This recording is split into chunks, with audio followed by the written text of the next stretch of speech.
Hello, जय हिंद, वंदे मातरम। दोस्तों, स्वागत है आप सबका अमित क्लासेस आगरा के यूट्यूब चैनल पर। दोस्तों, आज मैं आप सबके लिए लेके आया हूं जिसमें वो क्वेश्चन है जो बार बार एग्जाम में रिपीट होते हैं, चाहे वो टीचिंग का एग्जाम हो, चाहे वो पुलिस का एग्जाम हो, चाहे आर्मी का हो, चाहे सीजीएल का हो, किसी का भी हो, सबके लिए ये बहुत ही ज्यादा महत्वपूर्ण रहने वाली ये सीरीज है। अब आपको ये सीरीज एक दो दिन के गैप के बाद डेली मिलती रहेगी इस यूट्यूब चैनल के माध्यम से। तो चलिए बिल्कुल देरी ना करते हुए स्टार्ट करते हैं। और हाँ, अगर आपने अभी तक हमारे चैनल को सब्सक्राइब नहीं किया है तो प्लीज सब्सक्राइब कर लें। इससे क्या होगा, भविष्य में कोई भी अगर वीडियो आती है तो उसका नोटिफिकेशन आप तक पहुंच जाए। चलिए स्टार्ट करते हैं। बात करते हैं यहाँ पर सबसे पहले शिक्षा का अधिकार। जो मौलिक अधिकार है, यानी जो शिक्षा का अधिकार था, जो मौलिक अधिकार, यह संविधान में किस संशोधन के द्वारा जोड़ा गया। यानी शिक्षा का जो अधिकार था पहले, वो मौलिक अधिकार जो है वो कब बना और कौन से संविधान संशोधन से जोड़ा गया। आपको पता होना चाहिए 86वें संविधान संशोधन 2002 को जो हुआ था, उसके अकॉर्डिंग आप ये मौलिक अधिकार बना। राइट टू एजुकेशन एक्ट 2009 लागू कब हुआ? 1 अप्रैल को। यानी राइट टू एजुकेशन एक्ट ये कब आया था? 2009 में आया था, लेकिन लागू आपका 1 अप्रैल 2010 से हुआ था। 42वां संविधान संशोधन 1976 मौलिक कर्तव्य भाग 4 अनुच्छेद 51A इसमें जोड़ा गया। यानी इसको हम लघु संविधान भी कहते हैं। 1976 यानी 42वां संविधान संशोधन 1976 में इसमें मौलिक कर्तव्य जोड़े गए 4A में और अनुच्छेद 51A जोड़ा गया। नई शिक्षा नीति 2020 जो है, नई शिक्षा नीति 2020 कस्तूरी रंगन समिति की सिफारिश पर, कौन सी सिफारिश पे आई है? कस्तूरी रंगन समिति की सिफारिश पे आई है। कौन की आई है?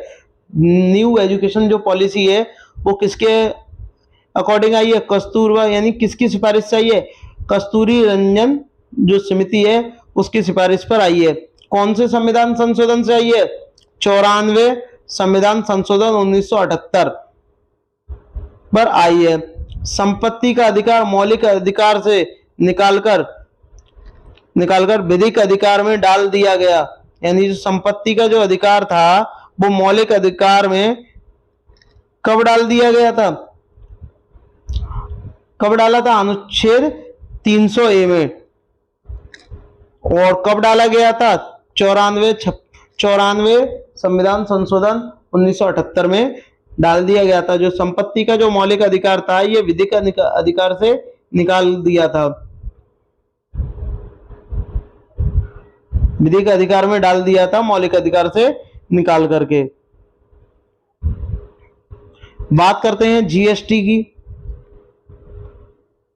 GST good and service tax, ये एक अप्रत्यक्ष कर है। एक लागू कब हुआ था? 1 अप्रैल 2017 से ये लागू हुआ था। कौन से संविधान संशोधन से लागू हुआ था? 101वां जो संविधान संशोधन 2016 में हुआ था और तब ये आया था। और लागू कब हुआ था? 1 जुलाई 2017 से लागू हुआ था। यह जो जीएसटी है ये किस सूची का विषय है? एक समवर्ती सूची का विषय है। ये कौन सी समिति पर आई थी? विजय केलकर समिति के द्वारा ये अप्लाई की गई थी। जीएसटी परिषद का प्रमुख कौन है? वित्त मंत्री कौन होता है? निर्मला सीतारमण। 2022 की बैठक में कहां हुई थी? चंडीगढ़ में हुई थी। आरबीआई के वर्तमान में गवर्नर कौन है? शक्तिकांत दास। कौन है? शक्तिकांत दास। अल नजहा फोर्थ संयुक्त सैन्य जो अभ्यास है 2022, अल नजहा फोर्थ संयुक्त सैन्य अभ्यास, ये किसके बीच है? भारत और ओमान के बीच है।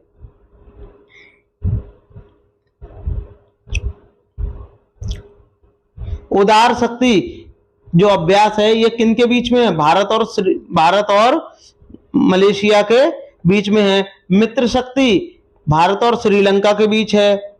डस्टलिक किसके बीच है? भारत और उज्बेकिस्तान के बीच में है।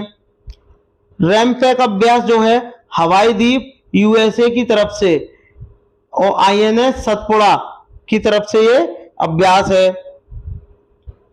मिलन 2022 विशाखापट्टनम आंध्र प्रदेश का अभ्यास है।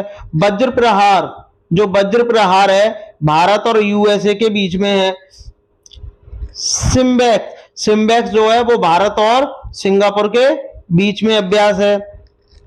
बात करते हैं इको सिस्टम शब्द सर्वप्रथम किसने दिया था? एजी ट्रांसले ने दिया था। किसने दिया था? एजी ट्रांसले ने दिया था। बात करें इकोलॉजी शब्द, जो आपका इकोलॉजी शब्द है ये किसने दिया था? अर्नेस्ट हैकल ने दिया था। हैकल है ये, हैकल, हैकल है। क्या दिया है ये? हैकल। ये आपका हैंडल लिख गया है, ये क्या है आपका? हैकल। क्या है ये? हैकल। Tiger man of India Kailash Sankhala को कहा जाता है। Bird man of India Salim Ali को कहा जाता है। वाटरमैन डॉक्टर राजेंद्र प्रसाद को कहा जाता है। ऊर्जा का प्रवाह जो 10% का नियम है ये लिंडमान ने दिया था। किसने दिया था? लिंडमान ने दिया था। ऊर्जा का पिरामिड कैसा होता है? एक दिशीय होता है, यानी सीधा होता है और सदैव एक ही दिशा की ओर चलता है। बात करते हैं काकोरी ट्रेन एक्शन है, काकोरी ट्रेन डकैती है। इसका पुराना नाम क्या है? काकोरी ट्रेन डकैती। और अभी इसको क्या कहते हैं? काकोरी ट्रेन एक्शन कब हुआ? 9 अगस्त 1925 में ये काकोरी ट्रेन डकैती हुई थी, जिसमें शामिल कौन कौन था? राजेंद्र लहेड़ी, चंद्रशेखर आजाद, अशफाक उल्लाह खान, ये इसमें शामिल थे। बात करते हैं 7 अगस्त 1905 बंगाल विभाजन, करजन के विरुद्ध में स्वदेशी आंदोलन शुरू हुआ था। कब हुआ था? 7 अगस्त 1905 में। बात करते हैं हथकरंदा तथा भाला फेंक दिवस 7 अगस्त को मनाया जाता है।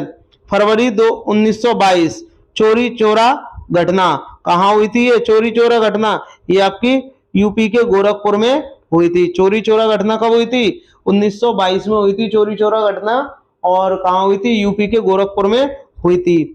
इसमें क्या था? चोरी चोरा घटना के बाद असहयोग आंदोलन महात्मा गांधी ने समाप्त कर दिया था। बात करते हैं 5 मार्च 1931 गांधी इरविन समझौता हुआ था। गांधी इरविन समझौता कब हुआ था? 5 मार्च 1931 को गांधी इरविन समझौता हुआ था। 13 अप्रैल 1919 जलियांवाला बाग हत्याकांड अमृतसर में हुआ था। जनरल डायर के कहने पे बहुत सारे भारतीय लोगों को गोलियों की बौछार से उड़ा दिया गया। 9 अगस्त 1942 भारत छोड़ो आंदोलन स्टार्ट हो गया था।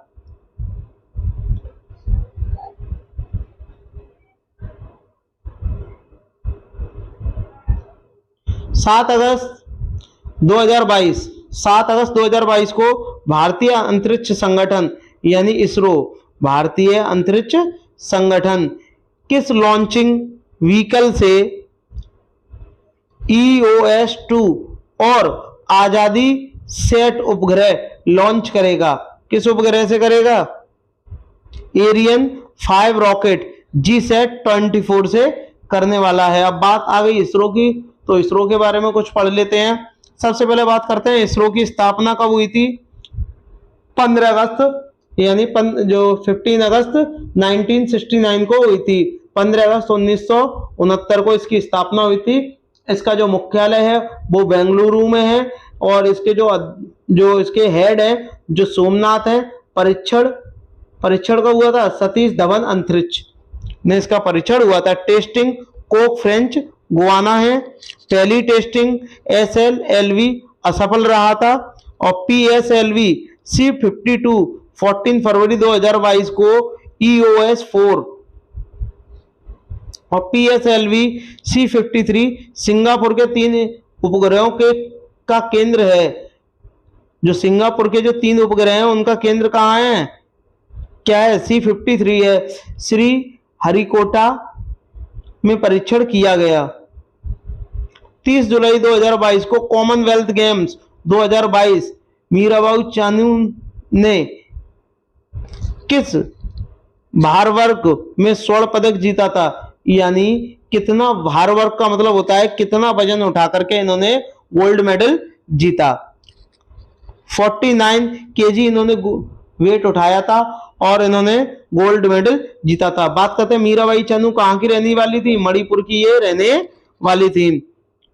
और ये हुआ था कॉमनवेल्थ 2022, ये कौन से नंबर का है, ये आपका 22वें नंबर का था। आयोजन वर्किंगम में हुआ था।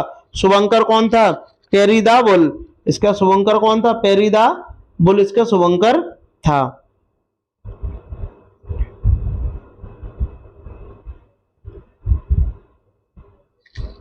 शीर्ष स्थान किसका था, यानी सबसे प्रथम स्थान पे कौन आया था, ऑस्ट्रेलिया आया था। भारत चौथे स्थान पर आया था। पहला कॉमनवेल्थ गेम 1930 से स्टार्ट हुआ था और ये कहाँ हुआ था, हैमिल्टन। और हैमिल्टन कहाँ है, ये कनाडा में स्थित है। काबुल जाओ नेशनल पार्क ये कहाँ स्थित है, लोकटक झील मणिपुर। ये एक लोकटक झील में ऐसा एक नेशनल पार्क है, ये तैरता हुआ है। नेपाल देश की जो सीमा है वो किन किन राज्यों से सीमा बनाता है या साझा करता है, कि उत्तराखंड से करता है, उत्तर प्रदेश से, बिहार से, पश्चिम बंगाल से और सिक्किम से। टोटल 5 से ये साझा करता है। ये साझा लिखा है,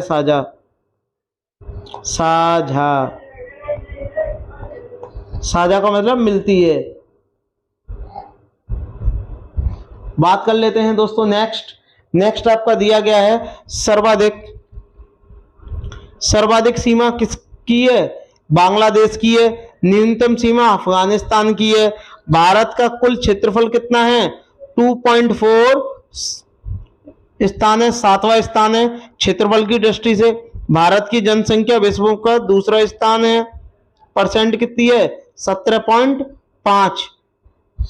माउंट एवरेस्ट 8848 मीटर नेपाल में है। और नेपाल में जो माउंट एवरेस्ट है इसको सागर माता के नाम से जाना जाता है। गॉडविन ऑस्ट्रिन K2 जिसे कहते हैं, ये काराकोरम श्रेणी है और ये लद्दाख में स्थित है। भारत की सबसे ऊंची चोटी है। भारत की सबसे ऊंची चोटी कौन है, काराकोरम है। बात कर लेते हैं दोस्तों म्यांमार की। म्यांमार का में जो अंतर्राष्ट्रीय सीमा है वो किन किन देश से लगाता है, अरुणाचल प्रदेश से, नागालैंड से, मणिपुर और मिजोरम से लगाता है। टोटल 4 राज्य से लगाता है भारत के म्यांमार। एक आपका अरुणाचल प्रदेश, नागालैंड, मणिपुर और मिजोरम।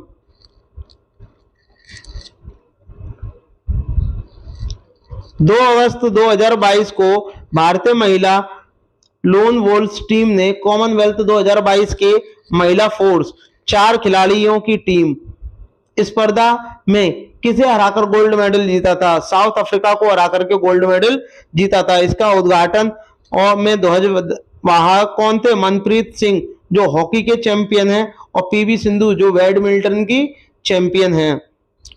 समापन कार्यक्रम में ध्वजवाहक कौन थे, निखत जरीन जो बॉक्सिंग की चैंपियन है, ठीक है। और ये कौन है, गरद कमल, ये कौन है, टेबल टेनिस के हैं। कोप 27 का आयोजन कहां पर होगा, कोप 27 मिस्र में होगा। मिस्र की राजधानी क्या है, काहिरा इसकी राजधानी है। बात कर लेते हैं कोप की फुल फॉर्म क्या होता है, कॉन्फ्रेंस ऑफ पार्टीज इसकी क्या है, इसकी फुल फॉर्म होती है। और यूनिसेफ और इसकी जो बैठक है वो कहाँ हुई थी, UNFCCC में इसकी बैठक हुई थी। UNFCCC की बैठक क्या है, United nation framework convention of climate change, इसकी क्या है, ये फुल फॉर्म है। इसकी स्थापना 1994 को यानी 1994 को इसकी स्थापना हुई थी।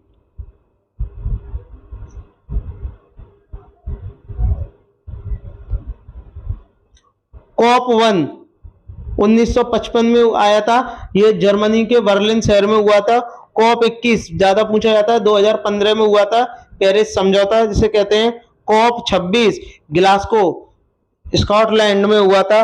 मॉन्ट्रियल प्रोटोकॉल की अगर हम बात करें दोस्तों, जो आपका मॉन्ट्रियल प्रोटोकॉल है, ये मॉन्ट्रियल प्रोटोकॉल 16 सितंबर 1987 में, और 1987 में एक और घटना हुई थी, गोवा जो है वो आजाद हुआ था। गोवा कब आजाद हुआ था, 1987 में आजाद हुआ था। और 16 सितंबर 1987 को ही मॉन्ट्रियल प्रोटोकॉल हुआ था। कहाँ हुआ था? कनाडा में हुआ था।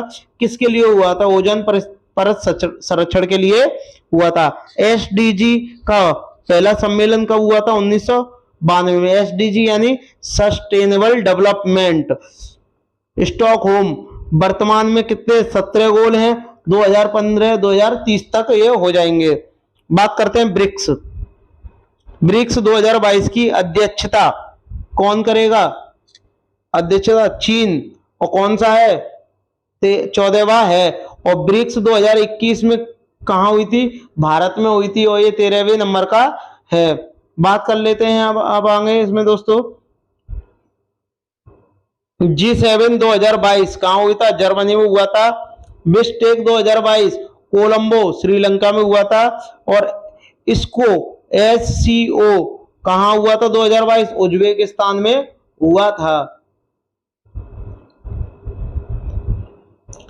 G20 2022 इंडोनेशिया में हुआ था। और 2023 में कहाँ होगा? भारत में होगा। पिच ब्लैक युद्ध अभ्यास 2022 ऑस्ट्रेलिया के नए पीएम कौन है? एंथनी एल्बनी है। ऑस्ट्रेलिया के नए जो पीएम है वो कौन है? एंथनी एल्बनी है। जापान के पूर्व पीएम कौन है? शिंजो अबे, जिनका हाल ही में क्या हो गया? निपटारा हो गया, निधन हो गया। बात कर लेते हैं नेताजी 2022 और पद्म विभूषण 2022 ये किसे दिया गया था? शिंजो अबे को सम्मानित किया गया था। और शिंजो अबे कहाँ के पीएम थे? जापान के पीएम थे। जापान के वर्तमान में पीएम कौन है? फूमियो किशिदो हैं। ये कहाँ के पीएम है? ये वर्तमान में जापान के हैं। और इनसे पहले कौन थे? शिंजो अबे थे। बात कर लेते हैं राष्ट्रगान को कब अपनाया गया था? 24 जनवरी 1947 को अपनाया गया था। और बात कर रहे हैं हम 29 अगस्त 1947 को प्रारूप समिति के अध्यक्ष डॉक्टर भीमराव अंबेडकर जो सदस्य थे वो 1+6 टोटल कितने सदस्य बताए नॉमिनेट हुए थे? 7 हुए थे। और 22 जुलाई 1947 को राष्ट्रीय ध्वज अपनाया गया। राष्ट्रीय गान 24 जनवरी 1947 को और राष्ट्रीय ध्वज 22 अगस्त 1947 को अपनाया गया। 22 जुलाई को 22 जुलाई को अपनाया गया।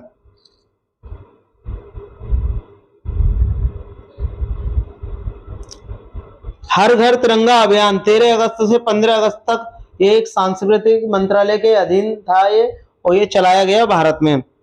22 जनवरी 1947 को उद्देश्य प्रस्ताव जवाहरलाल नेहरू द्वारा लागू हुआ और ये 13 दिसंबर 1946 को ये आया था। और लागू कब हुआ था? 22 जनवरी 1947 को। मार्च 1946 को कैबिनेट मिशन आया। मार्च 1946 को कौन आया था? मार्च 1946 कैबिनेट मिशन आया था। राष्ट्रीय ध्वज का निर्माण पिगली वेंकैया ने किया था। जो राष्ट्रीय ध्वज है इसका निर्माण किसने किया था? पिगली वेंकैया ने किया था। अमेरिकन ओपन 2022 का खिताब जो है वो किस महिला ने जीता है? ईगा स्विएटेक ने जीता है। और ईगा स्विएटेक कहाँ की रहने वाली है? पोलैंड की रहने वाली है। और पुरुष ने कार्लोस अलकराज ने जीता है। यानी महिला में ईगा स्विएटेक ने जीता है जो कि पोलैंड की रहने वाली है। और पुरुष में किसने जीता है? कार्लोस अलकराज ने जीता है जो कि स्पेन की रहने वाली हैं। बात करते हैं ऑस्ट्रेलियन ओपन 2022 पुरुष में किसने जीता था? राफेल नडाल स्पेन के रहने वाले हैं। महिला में एशले बार्टी ने जीता था। फ्रेंच ओपन 2022 राफेल नडाल ने जीता था और जो महिला का है वो ईगा स्विएटेक ने जीता था। फ्रेंच ओपन राफेल नडाल और ईगा स्विएटेक ने जीता था और ऑस्ट्रेलियन ना राफेल नडाल और एशले बार्टी ने। विंबलडन ओपन 2022 पुरुष किसने जीता था? नोवाक जोकोविक ने जीता था। और महिला में से किसने जीता था? रेबेकिना ने जीता था। बात करते हैं हम रोजर रोजार फेडरर, जो रोजार जो है, रोजार फेडरर हैं, ये टेनिस खिलाड़ी हैं और ये कहाँ की रहने वाली है, स्विट्जरलैंड की रहने वाली है और इन्होंने हाल ही में क्या है, संन्यास ले लिया है। थॉमस कप ये बैडमिंटन से संबंधित है और ये भारत ने जीता है। और किसको हरा के जीता है, उपविजेता, विजेता लग गया अब, यानी उपविजेता हार किसकी हुई है, हार आपकी हुई है इंडोनेशिया की। संतोष ट्रॉफी फुटबॉल से संबंधित है, जीता अभी केरल है, उपविजेता है वेस्ट बंगाल, इसका उपविजेता है और 75वीं बार ये हुआ है। उबेर कप महिला, जो उबेर कप है ये महिला बैडमिंटन का कप है और इसमें जीता कौन है, दक्षिणी कोरिया जीता है। और हार किसकी हुई है, हार चीन की हुई है, चीन हारा है, ठीक है। और जीता कौन है, जीता आपका दक्षिणी कोरिया इसमें जीता है। डूरेंट कप फुटबॉल से संबंधित है दोस्तों, ये बेंगलुरु में हुआ था और एशिया का सबसे पुराना कप है। एशिया का सबसे पुराना कप कौन सा है, डूरेंट कप। आई होप दोस्तों आपको ये वीडियो बहुत अच्छी लगी होगी। अगर आपको अच्छी लगी हो तो लाइक शेयर सब्सक्राइब जरूर करें। खास करके ये यूपी पैट जो अभी आने वाला है, इसमें से कुछ क्वेश्चन इसमें से पूछने की बहुत ज्यादा संभावना है। ठीक है, धन्यवाद।